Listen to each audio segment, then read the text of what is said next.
Basically आपको sediments का effect जानने से पहले आपको आपका जानना ये बहुत ही ज़रूरी है कि ये चनाब रिवर जो हमारा है ये फ्यूरिशियस रिवर है और इसका डिस्चार्ज बहुत ज़्यादा है।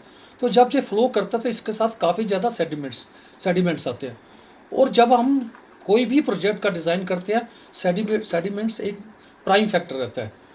तो लिहाजा जब हम इसका ऑपरेशन देखते हैं तो सेडिमेंट्स का फैक्टर बहुत ही इम्पॉर्टेंट फैक्टर रह जाता है। और उसमें हमें उसकी प्लांट की लाइफ के लिए टाइम टू टाइम उसकी डिसिल्टिंग करनी पड़ती है, सेडिमेंट्स को रिमूव करना पड़ता है, ताकि वही सेडिमेंट्स कहीं इनटेक में जाके हमारे प्लांट्स के टरबाइन के ब्लेड्स को डैमेज ना करें। और अगर वो प्लेट के जो ब्लेड्स को डैमेज करते हैं तो उससे क्या होता है कि हमारा प्लांट शटडाउन मोड में चला जाता है। शटडाउन में फिर हमें काफ़ी ज़्यादा पैसा उसके रिपेयर, ब्लेड्स की रिपेयर और जनरेशन लॉस बहुत होता है। तो लिहाजा अब इंडस वाटर ट्रीटी के अगेंस्ट में जाने से हम इफ़ेक्टिवली जो जितने भी सेडिमेंट्स हैं वो इंटेक में जाने से प्रिवेंट कर सकते हैं, फ्लशिंग प्रॉपरली कर सकते हैं सेडिमेंट्स की, ताकि हमारा अनइंटरप्टेड प्लांट चले।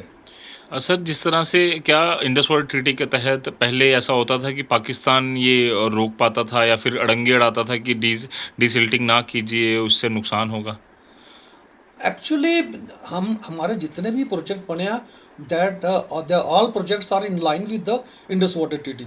बट ये है कि पाकिस्तान इन टेक्निकल इश्यूज़ को पॉलिटिकल इश्यूज़ बना लेता था, तो और खाम में इंडस वर्ल्ड बैंक में चले गए, या और कोई जब उनके कमीशन आते थे इरेलीवेंट सी क्वेरीज डाल देते थे, तो उसकी वजह से हमारे ऑपरेशन जो प्रोजेक्ट्स के थे वो सफ़र करते थे।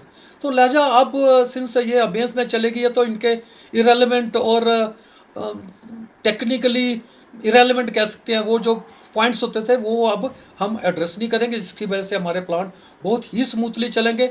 हम टाइम टू टाइम डिसिल्टिंग करेंगे, वाटर का इफेक्टिवली एफिशिएंटली यूज़ करेंगे, और इसके और भी लॉन्ग टर्म शॉर्ट टर्म बड़े इम्प्लीकेशंस है वो हम एड्रेस कर पाएंगे।